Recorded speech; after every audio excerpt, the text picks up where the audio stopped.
eventually.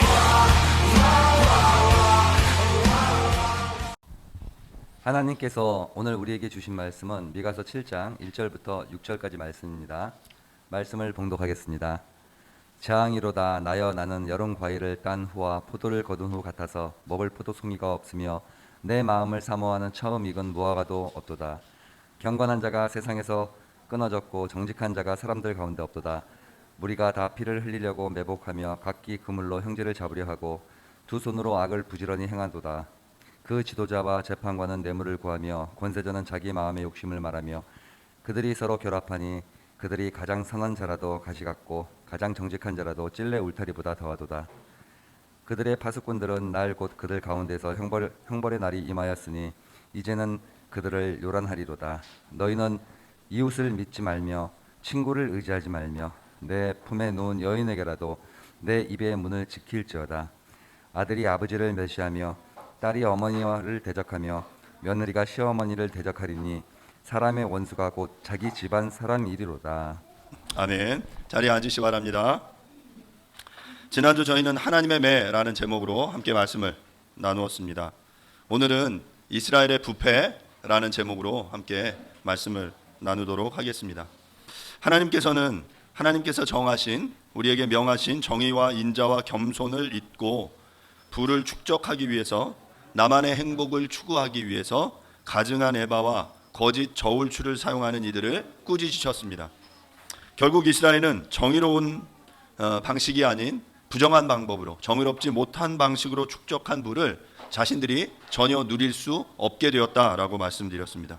그들은 먹어도 배부르지 못하고 감추어도 보존되지 못하고 씨를 뿌려도 추수하지 못하고, 그래서 감람나무와 포도나무의 열매를 밟아도 그것을 누리지 못하게 될 것입니다. 이제 미가서 7장에서는 다시금 하나님께서 예루살렘 성읍에 대해서 하나님이 왜 그 6장에서 매를 드셔야만 했는지 그 이유를 다시금 우리에게 설명하고 있습니다. 먼저 1절은 그 예루살렘이 어떤 상황이었는지를 우리에게 이야기해 주고 있습니다. 1절 말씀을 제가 읽도록 하겠습니다. 재앙이로다 나여 나는 여름 과일을 딴 후와 포도를 거둔 후 같아서 먹을 포도송이가 없으며 내 마음에 사모하는 처음 익은 무화과가 없도다. 우리가 이렇게 예언서를 읽어보면 이게 가끔은 이 주어가 누구인지, 이게 어떤 의미 말을 하고 있는지 좀 선뜻 와닿지 않을 때가 있습니다. 제가 이 본문을 다시 새 번역으로 한번 좀 읽어드리겠습니다. 아, 절망이다. 나는 가지만 앙상하게 남은 과일 나무와도 같다. 이 나무의 열매도 하나 남지 않고 이 포도나무에 포도 한 송이도 달려있지 않으니 아무도 나에게 와서 허기진 배를 채우지 못하는구나. 포도알이 하나도 없고 내게 그렇게도 좋아하는 무화과 나무 열매가 하나도 남지 않고 다 없어졌구나. 지금 1절을 새 번역에서는 좀 더 길게 이렇게 좀 풀어서 우리에게 설명하고 있죠. 본문의 나를 지금 하나님 앞에 이 이스라엘의 부패를 토로하는 미가라고 볼 수도 있지만, 하지만 본문의 나는 제가 볼 때는 예루살렘 성읍을 이야기하고 있는 것 같아요. 그러니까 예루살렘 성읍을 의인화해서 나라고 표현하고 있는 거죠. 그 예루살렘 성읍이 어떤 상태냐면 1절을 보면 열매를 추수하고 나서 아무것도 남지 않은, 기대할 것이 아무것도 없는 황폐한 땅과 같다라고 본문은 이야기를 하고 있는 거예요. 여러분 혹시 과수원에 예전에 이렇게 서리를 해보신 적이 있습니까? 서리를 하려면 그 이제 과일들이 이제 아주 아름답게 열매 맺은 상태잖아요. 그런데 그 앞에 그 과수원의 열매들을 다 이렇게 추수해서 아무것도 남지 않았어요. 다 추수해버리고 그 아무것도 없는 포도밭에 오면 더 이상 기대할 것이 없습니다. 그런데 우리가 구약의 율법을 잘 읽어보면 이 추수하는 것에 대해서 하나님께서 뭐라고 말씀하시냐면, 농부들에게 가난한 자와 고아와 과부, 객, 나그네들을 위해서 그 곡식 이삭이나 실과, 나무의 실과를 다 따지 말고 어떻게 하라고 말씀하셨습니까? 남겨두라라고 말씀하셨어요. 왜냐하면 그들은 아무것도 얻을 수 없는 그런 상태였기 때문에 마치 그 어르신들이 그 나무에 예를 들어 감이나 이런 것도 한두 개 남겨놓잖아요. 왜 남겨놓죠? 그 까치 까마귀들, 그 새들을 위해서 새들의 먹이로 남겨놓는 것과 같습니다. 그래야만 밭이나 과수원을 소유하지 못한 이들이 포도와 무화과 열매를 맛볼 수 있기 때문입니다. 그런데 예루살렘 성읍이 어떤 상태가 되었냐면 사람들이 포도원을 싹쓸이해서 아무것도 남지 않은 상태가 되어버린 거예요. 그만큼 인심이 흉흉해졌고 실제로 아수르 사람들에게 포위된 예루살렘은 성 안에 아무것도 먹을 것이 남아있지 않아서 결국에는 자신의 자식도 잡아먹는 그러한 아주 비극적인 상황을 경험하기도 했습니다. 성경은 지속적으로 이스라엘을 무엇으로 비유하냐면 포도나무로 비유합니다. 특별히 호세아 10장 1절에 보면 이스라엘이 열매 맺는 무성한 포도나무다라고 이야기했는데 지금 오늘 본문은 전혀 그렇지 않은 상태죠. 아무것도 남지 않은 싹쓸이에 가서 아무것도 먹을 게 없는 그런 아주 황폐한 땅이 되어버렸다라는 것입니다. 사랑하는 여러분, 하나님께서 우리의 삶을 통해 기대하는 열매는 어떤 것입니까? 여러분들은 각자의 삶을 통해 어떤 열매를 맺고 있습니까? 이제 이어서 2절과 3절은 이스라엘의 부패에 대해서 우리에게 이야기를 하고 있습니다. 2절과 3절을 제가 다시 읽어보겠습니다. 경건한 자가 세상에서 끊어졌고 정직한 자가 사람들 가운데 없도다. 무리가 다 피를 흘리려고 매복하며 각기 그물로 형제를 잡으려 하고 두 손으로 악을 부지런히 행하는도다. 그 지도자와 재판관은 뇌물을 구하며 권세자는 자기 마음의 욕심을 말하며 그들이 서로 결합하니. 하나님께서는 이스라엘 가운데 당신의 백성들 가운데 경건한 자와 정직한 자를 찾고 계십니다. 그런데 지금 하나님을 경외하는 자가 없다라고 본문은 우리에게 이야기를 하고 있어요. 저는 이 본문을 보면서 마치 창세기 18장을 읽는 것과 같았습니다. 창세기 18장에 보면 하나님께서 소돔과 고모라를 심판하시기 위해서 그 성을 방문하십니다. 그리고 그 성에서 그 성을 내가 이제 심판하겠다라고 말씀하시죠. 그때 이제 아브라함과 대화를 합니다. 하나님의 사자들이 소돔과 고모라를 심판하기에 떠났고 아브라함과 하나님께서 이제 딜을 하는 장면이 등장을 하죠. 아브라함이 묻습니다. 저 성에 50명이 의인이 있으면 심판하시겠습니까? 심판하지 말아주세요. 용서해 주세요. 하나님이 오케이. 아브라함이 생각해봤는데 50명 안 될 것 같아요. 그래서 몇 명 얘기합니까? 그 다음에 45명을 얘기합니다. 45명 남으면 어떻게 하시겠어요? 하나님이 쿨하게 오케이. 그리고 나 40명, 30명, 20명, 10명, 10명까지 내려갔어요. 하나님, 저 성에 10명의 의인이 있다면 어떻게 하시겠습니까? 하나님이 10명의 의인이 있다면 내가 저 소돔과 고모라를 심판하지 않겠다라고 말씀하세요. 그런데 결과적으로 어떻게 됩니까? 그 성에 10명의 의인이 없음으로 인해서 소돔과 고모라는 심판을 당하게 되는 것이죠. 마찬가지로 지금 예루살렘 성읍이 마치 소돔과 고모라와 같았다라는 것입니다. 그 2절에서 말한 것처럼 경건한 자와 정직한 자를 하나님께서 찾고 계신데 그곳에 정직하고 경건한 자는 찾아볼 수 없고 도리어 이웃을, 주변의 친구들을, 다른 사람들을 속여서 그들의 것을 빼앗기 위해서 매복하고 그들에게 덫을 놓고 올무를 놓는 그러한 사람들로만 가득하다라고 말씀하고 계신 것이죠. 하나님이 찾는 이들은 없고 도리어 악한 이들은 충만한 그러한 성읍이 되어버린 것입니다. 악한 이들은 피를 흘리려고 매복하여 그들의 형제를 잡습니다. 또한 두 손으로 부지런히 악을 향한다라고 본문은 말하고 있습니다. 지금 이것은 이스라엘의 지도자와 재판관, 그 당시에 그 땅의 지도자들에 대한 그 경고를 말하고 있는 거예요.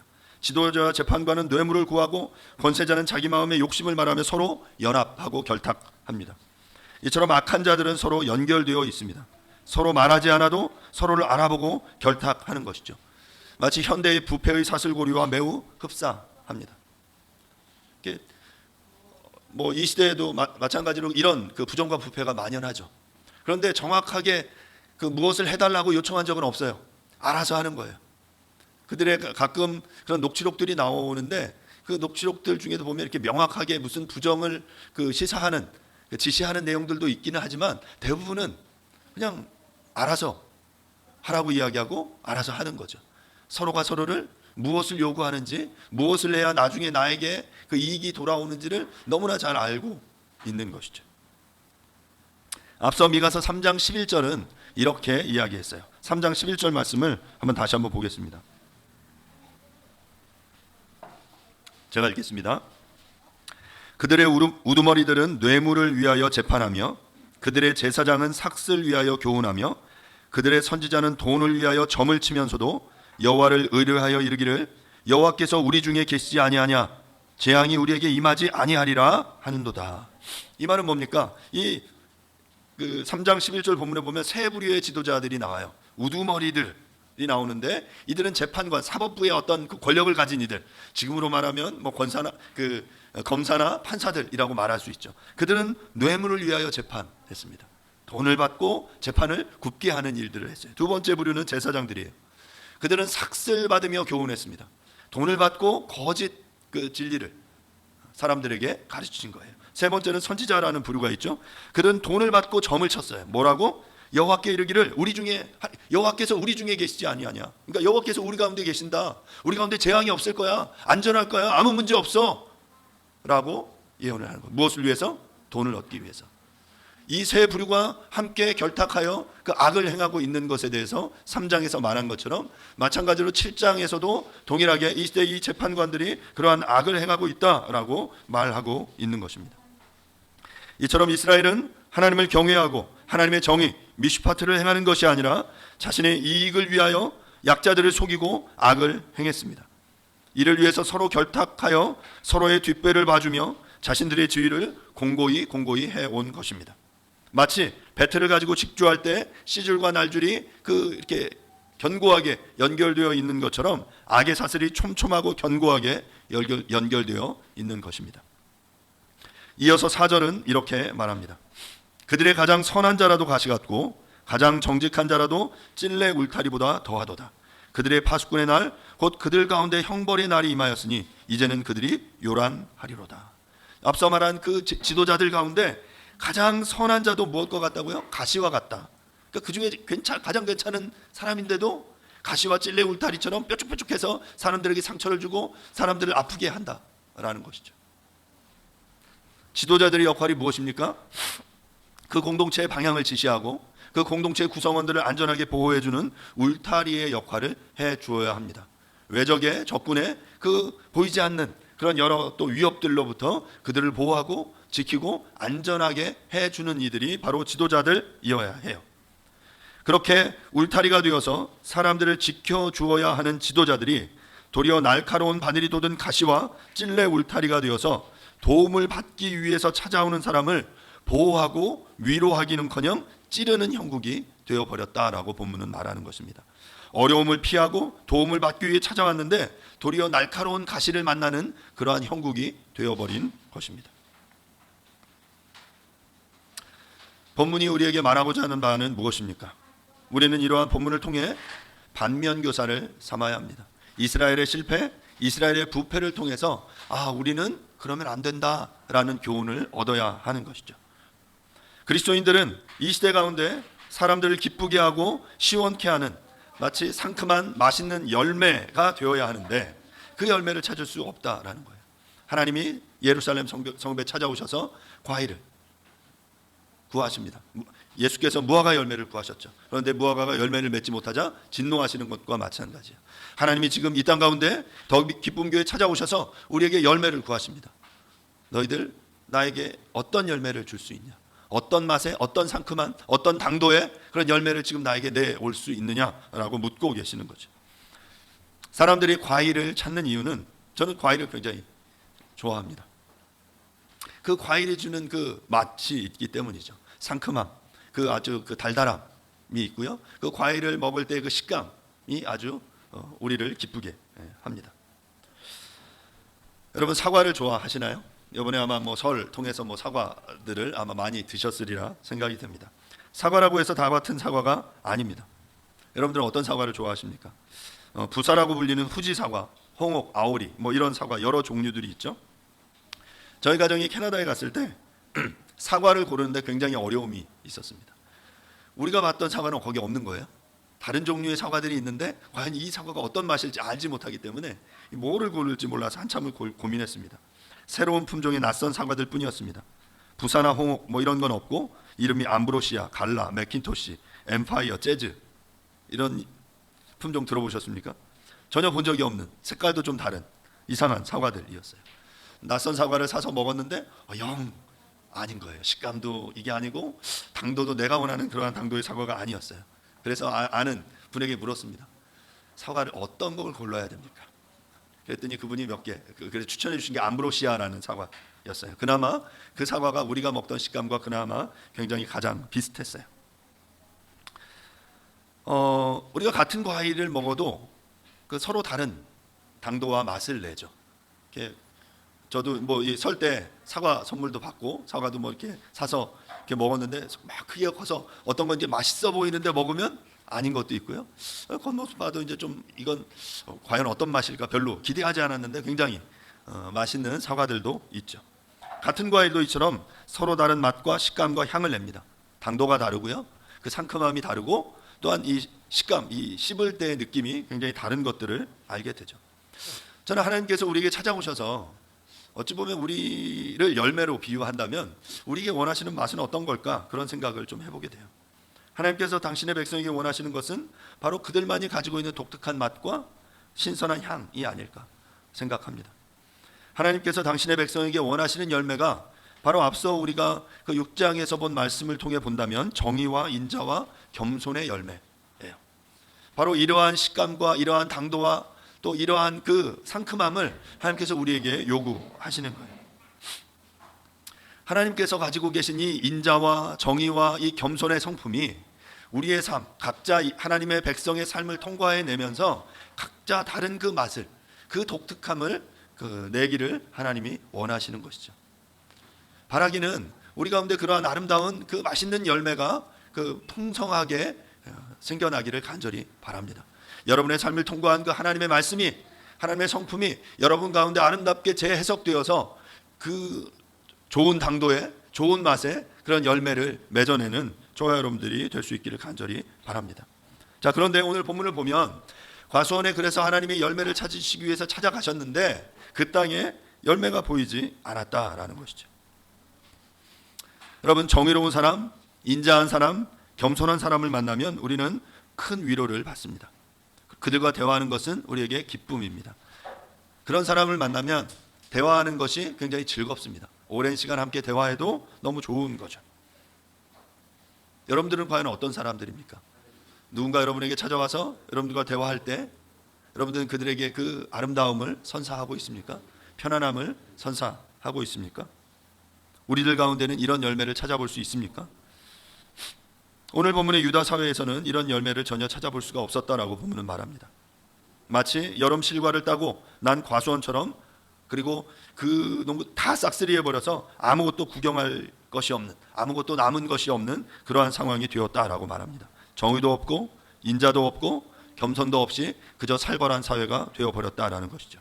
각자 자기의 소견에 옳은 대로 행했고 자기 중심성이 충만한 삶을 살아갔던 것으로 보입니다. 오히려 그 사회에서는 겸손한 사람이 바보 취급당했고 남을 믿으면 반드시 손해를 보게 되어 있었습니다. 그러니까 아무도 겸손하지 않았고 아무도 남을 믿지 않았습니다.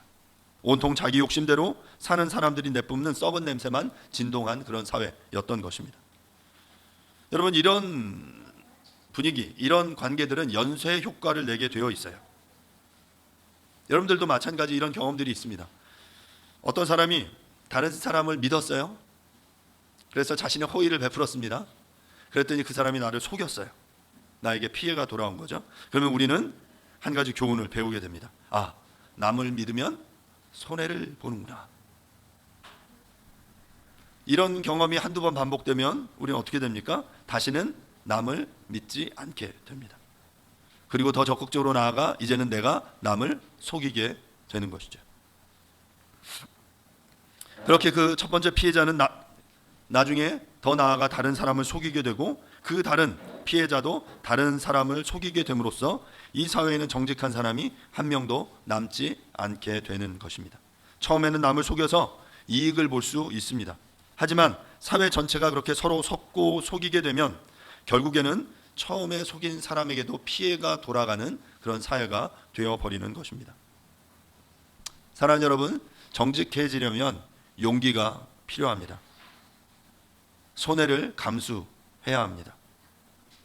정직함과 인자함은 하나님 나라 백성의 중요한 덕목입니다.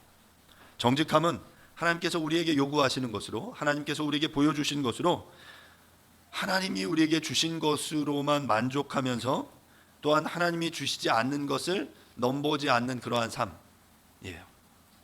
남들이 아무리 잘 살아도 나는 부러워하지 않는다. 남들이 아무리 성공해도 그것은 나와는 상관없는 일이다. 나는 오직 하나님이 주신 것으로 만족하겠다, 자족하겠다라고 선언할 수 있는 것입니다. 그런데 유다에서는 이런 것들을 찾아볼 수 없었던 것이죠. 모든 것이 철저한 자기 이익을 기반으로 한 거래 관계로만 이루어져 있었습니다. 네가 나를 속였어? 그래, 좋아. 한번 내가 그렇게 만만한 사람이 아니라는 걸 보여주지. 네가 나한테 피해를 입혔다 이거지? 너도 한번 당해봐. 이런 마음들이, 이런 관계들이 계속해서 작동하고 있었던 것입니다. 이런 사람들로만 가득했을 뿐 정직함이나 감사나 자원봉사나 희생이나 수고는 그들 가운데 찾아볼 수 없었습니다. 사랑하는 여러분, 우리들은 어떻습니까? 남들이 나를 속이려고 하는 것을 알면서 일부러 손해볼 필요는 없는 거 아니야? 누군가 나에게 피해를 입혔다면 어떻게 해서든지 보상을 받아내고 따져야 똑똑한 거 아니야? 물론 개인적으로는 그렇게 하는 것이 옳고 똑똑해 보일지도 모릅니다. 그러나 하나님 나라의 관점에서 볼 때는 그런 이기심이 하나님의 관심을, 하나님의 사랑을 놓치게 만들 수 있습니다. 예를 들면 여러분, 자동차 운전을 하다 보면 간단한 접촉사고를 낼 수도 있고 당할 수도 있습니다. 모두 인지상정인지라 자신이 사고를 냈을 때는 상대방이 선처해 주기를 바랍니다. 그렇죠? 반대로 내가 사고를 당했을 때는 어떻게든 보상을 받아내려고 합니다. 아마 이런 경험도 있으시죠? 간단한 접촉사고를 냈어요. 가다가 부딪혔는데 그냥 내가 받은 내 입장에서 볼 때는 그냥 살짝, 거의 아무 느낌이 없는, 그래서 차 내려봤는데 긁힌 자국도 없어요. 찍힌 자국도 별로 없어요. 근데 앞 차의 운전자가 어떻게 내립니까? 내릴 때 뒷목을 잡고 내립니다. 뒷목을 잡고 내립니다. 그리고 보험 청구를 하겠다고 하는 거죠. 그리고 나중에 보험 청구된 거 보면 뒷범퍼를 다 갈았어요. 그리고 몇 주 입원했다라고 보험 청구가 되는 그 모습들을 봅니다. 그럼 우리가 어떻게 돼요? 이거 진짜 눈 뜨고 코 베임을 당했구나. 그리고 나중에 누군가 내 차를 박았어요. 그러면 여러분 어떻게 하십니까? 똑같이 뒷목을 잡고 여러분들 내리시고, 얘다 잘됐다, 이때다, 그 뒷범퍼 앞범퍼 다 갈자, 뭐 이렇게 보험 청구를 하는 거 아닙니까? 그런데 여러분, 이게 과연 지혜롭고 똑똑한 거냐라는 거죠. 하나님 나라의 백성으로 우리 어떤 선택을 해야 할 것이냐라는 거죠. 어떻게 하면 이 부패의 사슬고리를 끊을 것이냐라는 거죠. 사랑하는 여러분, 하나님 나라 백성으로 살아간다라는 것, 그것은 이 부패를 막아서고 그 부패를 끊어내고 때로는 손해를 감수하는 그 삶을 이야기하는 것입니다. 세상과 똑같이 똑똑해지려고 하지 마십시오. 세상에 똑같은 그들의 방식으로 내가 똑같이 그 굴레 속에 들어가서 이익을 얻으려고 생각하지 마십시오. 그 당시에는 그게 굉장히 지혜로워 보이고 똑똑해 보이지만 하나님이 그걸 보고 야, 너 정말 잘했다, 너 정말 착하고 충성된 종이다 라고 말씀하실까요? 생각해 보세요. 하나님의 시선 앞에서 in front of God, 그 하나님 코람데오 정신으로 내가 순간순간을 살아가야 하는 것이죠. 그러면 예루살렘 성읍의 백성들은 왜 이렇게 강팍해졌을까? 저는 이 본문의 예루살렘 성의 그 성읍의 사람들이 바로 그 예수님이 말씀하신 그 밭의 비유로 본다면 길가의 돌짝밭과 같이 단단해진 상태다라고 생각이 됩니다. 길바닥은 사람들이 계속 밟고 다니기 때문에 단단해질 수밖에 없습니다. 길가에 씨가 뿌려지면 단단하기 때문에 씨가 뿌리 내리지를 못합니다. 그래서 새들이 와서 다 쪼아 먹어 버리기 때문에 열매 맺지 못하는 거예요. 은혜가 그들 가운데 들어가지 않아요. 여러분, 어떤 경우에 마음이 단단해집니까? 우선 마음속에 상처가 있을 때 마음이 단단해지기가 쉽습니다. 예전에 받았던 여러 상처들, 앞서 이야기한 누군가의 속임을 당한 그런 경험들, 예를 들면 가족 중에 한두 사람이 구원파나 신천지 같은 이단에 빠지는 바람에 가정이 무너지는 경험을 한 사람은 기독교에 마음을 열기가 어렵습니다. 마음이 단단해지는 거죠.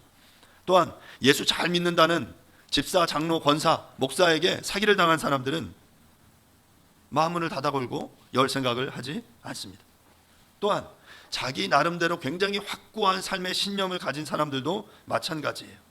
지금까지 나의 힘만을 의지해서 어렵게 살아왔을 때 그 신념을 내려놓을 수가 없는 거예요. 기독교를 받아들이면, 그 진리를 받아들이면 지금까지 내가 살아왔던 토대, 이 신념이 부정당하고 흔들릴까 봐 두려워서 기독교를 받아들이지 않는 것입니다. 그러면 사랑하는 여러분, 이 단단한 땅에, 이 돌짝밭에 그 열매가 맺혀지기 위해서는 어떻게 해야 할까요? 그 땅이 부드러워져야 돼요. 단단한 땅을 부드럽게 만들어야 합니다. 어떻게 합니까? 쟁기로 그 땅을 일궈야 합니다. 그 쟁기로 그 단단한 땅을 완전히 갈아엎어야 돼요. 그렇게 땅을 뒤집고 갈아엎고 돌과 잡초들을 걷어내고 물을 뿌리고 거름을 주고 해야 하는 것이죠. 그런데 중요한 것은 이 단단한 땅 스스로 그 일을 할 수 없다라는 것입니다. 바로 농부의 도움이 필요한 것이죠. 하나님이 우리의 농부 되십니다. 또한 우리 또한 그런 농부가 될 수 있습니다. 주변의 단단한 땅으로 기독교의 복음에 대해서 정말 반응하지 않기 위해서 막 단단하게 준비된 그 사람들의 마음을 열기 위해서 우리는 그러한 작업들을 해야 하는 것이죠. 구원의 은혜는 결코 우리 안에서 나오지 않습니다. 거듭 강조하지만 기독교는 자력 종교가 아닙니다. 우리의 스스로 노력해서 선행과 구제, 명상, 고행, 연구 이러한 것들을 통해서 우리가 진리에 도다르고 구원을 받을 수 있다라고 말하는 종교가 아니에요. 여타 다른 모든 종교들은 바로 그러한 방식으로 구원을 얻을 수 있다라고 말하죠. 노력해서 수고하고 봉사하고 자신의 가진 그 재물을 바치면 부적을 쓰고 무당을 불어서 구슬하고 그러면 복을 받을 거야 라고 말하지만 기독교는 그렇게 얘기하지 않습니다. 기독교는 타력 종교입니다. 외부에서 그 하나님께서 우리 가운데 찾아오셔야만 해요. 하나님께서 찾아오셔서 우리의 이 단단한 땅을 갈아엎으시고 우리 가운데 그 은혜의 씨앗을 뿌려주셔야만 우리가 그것에 반응하게 되는 것이죠. 하나님께서 우리에게 이렇게 찾아오셔서 우리의 삶 가운데 여러 가지 어려움을 주시는 것은 우리의 단단한 마음을 갈아엎으시기 위함입니다. 하나님께서는 고난이라는 쟁기를 사용하셔서 우리의 단단한 마음을 갈아엎으심으로 우리를 부드럽게 하시고 그래서 하나님의 말씀을 받아들일 수 있게 하시는 것입니다. 그런데 이스라엘이 얼마나 부패했는지 우리가 5절과 6절을 다시 한번 보겠습니다. 5절과 6절입니다. 너희는 이웃을 믿지 말며 친구를 의지하지 말며 내 품에 누운 여인에게라도 내 입의 문을 지킬지어다. 아들이 아버지를 멸시하며 딸이 어머니를 대적하며 며느리가 시어머니를 대적하리니 사람의 원수가 곧 자기 집안 사람이리로다. 이스라엘이 얼마나 부패했는지 가장 가까운 가족, 친구, 심지어 배우자까지도 믿을 수 없는 상황이 되어 버렸습니다. 어떤 사람이든지 전적으로 나를 믿어주는 사람, 나를 품어주는 사람, 그렇게 믿을 수 있는 사람, 나의 모든 치부를 드러낼 수 있는 그 한 사람만 있다면 우리에게는 희망이 있습니다. 그런 의미에서 가정은 우리의 삶 가운데 가장 안전한 그런 공간, 그런 장소, 관계가 되어야 합니다. 한 이불을 덮고 누운 남편과 아내가 하루의 이야기들을 나눕니다. 물론 피곤해서 그 이야기를 듣다가 하다가 잠이 들 수도 있죠. 자, 그런데 오늘 본문 5절에 보면 뭐라고 이야기하냐면 그런 남편과 아내가 그런 이야기를 하는데 가장 가까운 그 아내에게도 비밀을 털어놓지 말아라, 입을 닫아라, 말하지 마라 라고 말하는 거예요. 이런 사회가 되어버렸어요. 가족들에게 책 잡힐까봐, 비난당할까봐 두려워서 집안에서도 정장을 차려입고 그리고 말 한마디 한마디도 다 신경 써야 한다면 우리는 도저히 숨이 막혀서 살 수 없을 것입니다. 지금 유다 사회가 그런 사회가 되어버렸다라는 거예요. 앞서 말한 대로 인간관계는 연쇄적입니다. 누군가 한 사람을 믿어주면 그 믿음이 계속 전파되지만 누군가 한 사람을 의심하면 또 그 의심이 계속해서 전파되어 사회 전체가 불신에 빠지게 됩니다. 가장 가까운 아내와 남편도 믿을 수 없고 나아가 아들과 아버지가 딸이 엄마와 며느리와 시어머니가 대적하여 서로 원수되어야듯 하는 사회가 되어버렸다라고 본문은 이야기를 하고 있는 것이죠. 얼마나 불신이 팽배해 있던지 가장 선한 사람도 가시와 같았고 기대려고 하면 그 막 찔러대는 찔레, 울타리와 같이 되어버렸습니다. 좀 뚫고 들어가려고 해도 가까워지려고 해도 전혀 그럴 수 없는 관계들이 된 거죠. 심지어 가장 가까운 가족조차도 믿을 수 없고 비밀을 털어놓을 수 없고 함께 그 안전하다라고 생각할 수 없는 그런 관계가 되어버린 것입니다. 사람이 가장 가까운 가족조차 믿을 수 없다면 그것은 하나님의 은혜가 떠나고 있다는 중요한 증거입니다. 여러분들은 어떻습니까? 우리의 가정은 안전합니까? 우리의 가정은 믿을만 합니까? 그 안에서 나의 가장 그 외부에서는 이렇게 사람들에게 책 잡히지 않기 위해서 이렇게 쌓아놨던 모든 것들을 다 무방비 상태로 내려놓고 안전한 가운데 서로를 품어주며 함께 대화합니까? 아니면 가정에 돌아가서도 그 사랑하는 아내와 남편, 그 자녀들이 가시가 되어서 나를 찌를 것이 두려워서 계속 무장을 하고 있지는 않습니까? 사랑하는 여러분, 여러분의 배우자, 여러분의 자녀에게 든든한 울타리가 되어 주십시오. 그들의 모든 연약함까지도 우리가 품을 수 있는 그런 관계가 되어 주십시오. 그래서 나와 서로에게 가장 연약함을, 그 아픔을, 그 고통을 나눌 수 있는 그러한 관계로 여러분들이 나아갈 수 있게 되어지기를 간절히 바랍니다. 자, 그러면 지금 우리가 추구해야 할 것은 이런 불신의 관계를 끊어내는 것이죠. 그 하나님의 은혜가 떠난 그런 관계 속에 머물러 있어서는 안 되죠. 부패함 가운데 우리가 계속해서 남아 있어서는 안 됩니다. 하나님이 우리에게 요구하시는 것은 이 관계가, 그 불신의 관계가 회복되어져서 하나님 앞에 온전히 나오게 되는 것이죠. 언제 그게 가능합니까? 저는 바로 우리 믿는 우리들이 그 자리 가운데서 하나님의 은혜를 구할 때 이 관계를 반전시킬 수 있다라고 믿습니다. 불신자 가족들 중에 처음 예수를 믿으신 분들도 있을 겁니다. 처음에 어떻습니까? 내가 예수를 믿었기 때문에 정말 그 가족에서 때로는 배척당하거나 부정당하는 단계로 나아가게 됩니다. 분리가 일어나죠. 이를테면 서로 연결되지 못하고 평행선을 달리게 되는 것입니다. 처음에는 신앙을 빼앗기지 않기 위해 이렇게 분리된 길을 걸 수밖에 없습니다. 그러나 어느 정도 믿음이 자라고 나면 믿는 자의 사랑이 믿지 않는 자들을 삼키게 됩니다. 언젠가 믿지 않는 자가 믿는 가족의 도움을 받을 때가 오게 되죠. 내가 신앙으로 정말 그들을 품어내는, 손해를 감수해주는, 그들의 필요들을 채워주는, 그들의 어려움을 듣고 그들을 품어내는 그러한 경험들이 우리 가운데 이어지게 되는 것이죠. 그러할 때 이 평행선이 합쳐지면서 하나님의 사랑으로 믿지 않는 가족들을 주께로 인도할 수 있게 되는 것입니다. 사랑하는 여러분, 희망을 가지십시오. 여러분이 바로 이 부패의 고리를 끌어내는 그 사람으로 그 자리에 서 계셔 주십시오. 그 과정이 쉽지 않을 거예요. 처음엔 분리가 일어나고 그 배척당하기도 하고 그 힘겹게 고립된 느낌일 수도 있어요. 하지만 우리가 이 교회 공동체 안에서 또한 믿음의 가족들로 우리가 서로를 세워주는 그런 관계들로 나아가게 될 때, 그리고 시간이 지나서 그들과 믿지 않는 자들과 믿음 안에서의 어떤 서로를 세워주는, 그들의 도움이 되어주는 그 역할들을 우리가 감당하게 될 때 결국 그들을 얻게 될 수 있는 것이죠. 이 시대 사람들의 마음은 돌짝밭과 같이 메말라 있습니다. 무엇보다 무서운 것은 인간 서로에 대한 신뢰를 잃어버렸다라는 것입니다. 사람들은 서로를 믿지 않고 찔레의 가시 울타리로 자신을 철통같이 두르고 있습니다. 왜냐하면 상처를 받기 싫으니까. 예전에 믿었다가 상처받은 경험들이 있기 때문에 서로에게 더 깊이 다가가려고 하지 않는 거예요. 여러분, 혹시 교회도 그런 관계가 되어버리면 어떻게 합니까? 하나님 나라의 소망인, 이 땅의 마지막 하나님의 소망인 교회마저도 서로에게 다가가면 가시에 찔릴까 봐 우리가 그 끝까지 우리의 이 담을 높게 세우고 서로에게 다가가지 않는 관계가 된다면 그것처럼 그 안타까운 그런 관계는 없을 것입니다.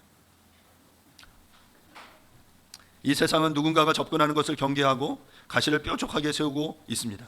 그러면 결국 그 사회는 정신병자의 사회가 될 수밖에 없습니다. 사랑하는 여러분, 날카로운 가시로 인해 고통스럽지만 서로에게 다가가서 상대방을 품을 수 있어야 합니다. 하나님께서 오늘 우리에게 고난을 주시는 것은 이 철통 같은 이기심, 가시를 깨기 위해서입니다.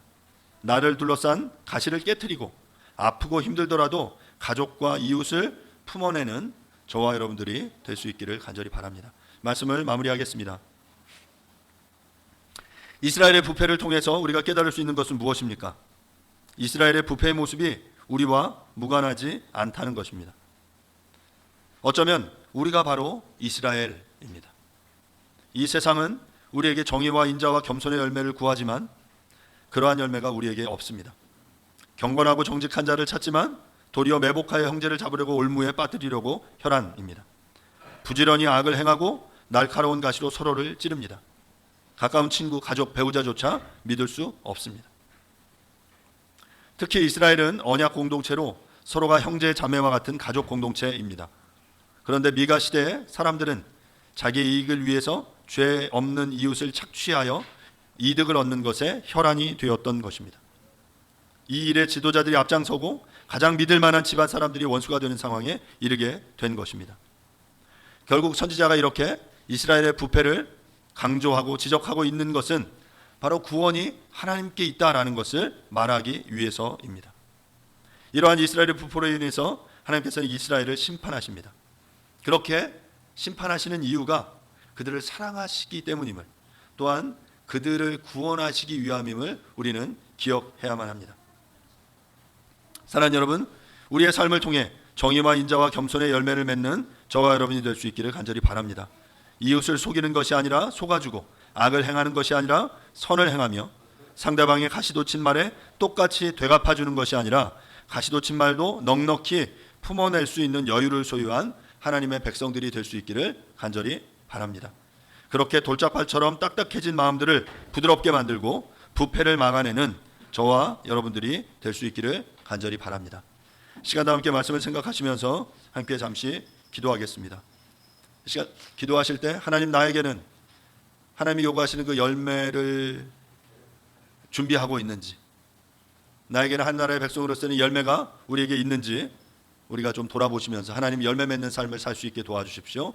또한 이 부패한 부패의 사슬고리를 내가 끊어낼 수 있게 도와주십시오.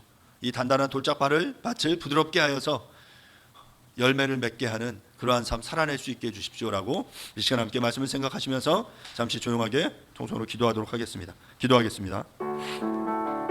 하나님 아버지, 말씀을 기억하며 주님 앞에 기도합니다. 하나님,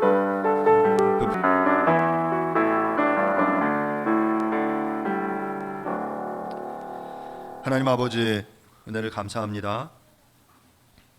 이스라엘의 이 부패한 모습을 보면서 이것이 바로 이 시대의 우리의 모습임을 주님 앞에 회개합니다. 하나님께서 우리 가운데 열매를 요구하시는데 우리가 드릴 열매를 준비하지 못하고 있지는 않습니까? 정의와 인자와 겸손의 열매를 우리의 삶을 통해 맺어내는 우리 모두가 되어지도록 하나님 은혜를 베풀어 주시옵소서. 세상이 다 그 부패의 연쇄 사슬에 매어서 계속해서 치달아 달려갈 때 우리가 그 부패의 사슬고리를 끊어내는 하나님의 사람들 되어지도록 역사하여 주시옵소서. 주님, 그러기 위해 우리가 정직해지기를 원하고 하나님 겸손해지기를 원합니다. 하나님, 때로는 필요하다면 손해를 감수할 수 있는 용기를 우리에게 허락하여 주시옵소서. 세상의 시선보다, 세상의 성공보다 하나님 앞에서의 하나님 나라의 백성으로서의 정체성을 살아내는 우리들이 되어지도록 하나님 은혜를 베풀어 주시옵소서. 감사드립니다. 예수님의 이름으로 기도합니다. 아멘. Happen eventually.